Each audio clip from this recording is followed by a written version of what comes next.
Yeah, so the idea of the bow to crossbow, just to make it a little bit easier sort of visually to understand what I'm babbling on about. Basically, I'm going to stand here in an address position. It's not obviously a golf address position, but I'm going to pull that bow straight behind me. Mm-hmm. Okay. I'll do that from the back side, and I'm going to pivot my elbow. It's going to feel like it pulls straight behind my right eye. Yeah. My right eye being the dominant eye. For me, it's my sight eye, so I want to just pull straight behind it. Here. Okay, when I get into this position, I've got big space in this right side. I'm certainly not collapsing down. I'm trying to expand here. Ribs to hips, bigger. Right? Armpit to hips, bigger. Foot or ground, if you like, to hips, bigger. Nothing is compressing there. But I'm using the ground definitely to push, just like I would to jump. I'm using the ground to expand. Okay, and I'm using the sky to reach. Mm-hmm. Okay. I'm expanding back, making as big and as powerful a bow as I can. Now I don't want to lose any of this energy. I want to keep this energy. I don't want to slacken it off at all. Go back towards the ball and slacken it off. I've got that now, but I want to stay off the ball longer, so I'm going to rotate this way, keeping that there, but obviously I'm now going to be doing this. I'll do that again. Now I'm holding the tip of the arrow here. I'm aiming my arrow. Okay. I'm just going to rotate and let it go whenever I want to. Right?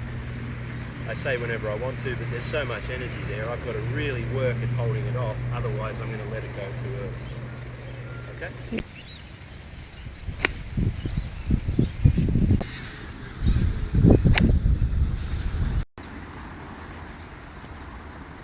Oh, you've started? Yeah. Okay, no problem. So, you're talking, a lot of people are thinking of a baseball swing and a baseball image. I believe it's exactly the same. When I look at the Ted Williams video, which someone posted a month ago or so, and it really got me thinking, hey, that's what I'm doing, that's what I'm seeing, and that is, the elbow behind the right eye as a direct thing. If you're going to pitch to me, or the camera is going to pitch to me, Yeah. right, and I stood in a golf stance, so the camera is the ball, okay, what I'd do, if you're going to pitch a ball to me, I'd probably, the first thing I'd do to gain leverage, I wouldn't move this way, right? To gain leverage at my target, I would move this way, straight behind me. Now I've got all this leverage, and all I'm going to do now is just rotate through. Okay, I'm not going to go back because I'm now moving at the same direction as the thing. It'd lose all its energy. So I want to keep that energy as long as I can. And I can release this anytime I want. That's what Phil was saying with the beauty of Ted Williams' swing. It didn't matter how fast the ball was coming, he knew he could catch up to it. No one could blow it by him. That stuck in my mind. It's like, if you've got all this energy, you can let go whenever you want. Or certainly you've got to hold it back because it's just going. So you're going to pitch a ball to me, I'm going to leverage, and then I'm going to hold it off until I need to release it. And only when I need to release it am I going to release it and extend it out in front. Okay? So if we take that action and that image without actually physically pulling our foot back, we're going to end up with the limitations of our body are going to mean I can only go back so far, but I'm going to try to go back as far as I can. And then I'm going to stay back there. And just allow that energy to release whenever I want it to, and allow it to pull me and extend up and through. Okay. And before I forget, for all the cricketers from the UK or other parts of the world, not baseballers, a pull shot in cricket I think is very, very similar to a baseball swing. It's on a horizontal plane coming through. Ideally the left arm and the blade are on the same plane, right? And the right forearm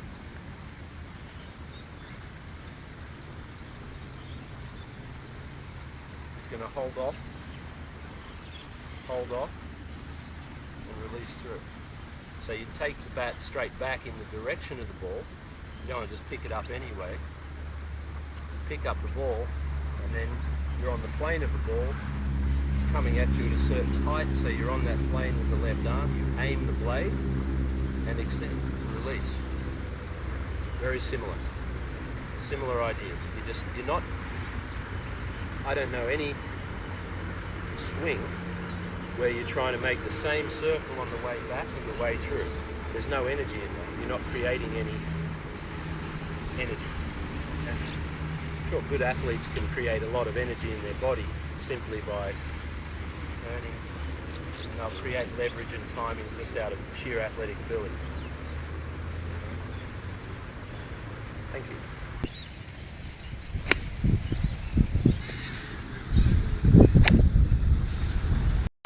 So I thought of a relevant point to this that I wanted to add. This concept of pulling straight off the ball is what I saw in Tiger's swing 9-10 months ago, that I thought, wow, he's doing something different here. I've never seen that, or I've never noticed that. And then I started looking at Mo Norman and Ben Hogan, and I think they're doing it too. Mo stood off the ball. He's already expanded, basically.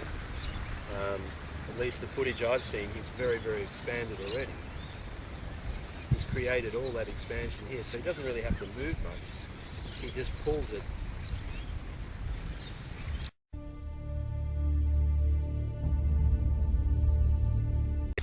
Pulls it off the ball here. Sure, he's getting width, but it's mainly depth that he's getting in the initial part of the swing. It's depth and a sort of here, and then it's here. And he stalls a little bit and releases down the line, but he doesn't rotate over this way. He stalls and releases it just the same way. There. Then, because of the stall, it rotates over. So I saw it in Tiger and I saw it in Mo. Tiger, all he does is he pulls against a firmer right arm. His right arm and right elbow aren't pulling behind him, like Hogan and Mo in the initial start of the swing, but he pulls against a right elbow that's moving towards his left. So the club gets above the hands much quicker. And then from there, as he continues to go off the ball, it's actually a little bit more upright on the shoulder. But it's still, the energy and the intent is the same. It's still pulled off the ball. It's still being pushed and held back. And then here it's the same thing, just on a slightly steeper plane. It's not this way so much, it's this way more. And the club leading edge pretty vertical this way. And he's still not trying to go out here. He goes from here to here.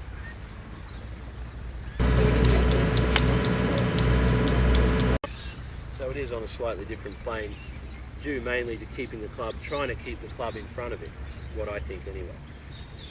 So you can pull directly off the ball with the pivot and keep the club in front of you with your right arm if you want to swing it like Tiger does. And you can release it exactly the same, you can pivot exactly the same, you're just doing it on a different plane.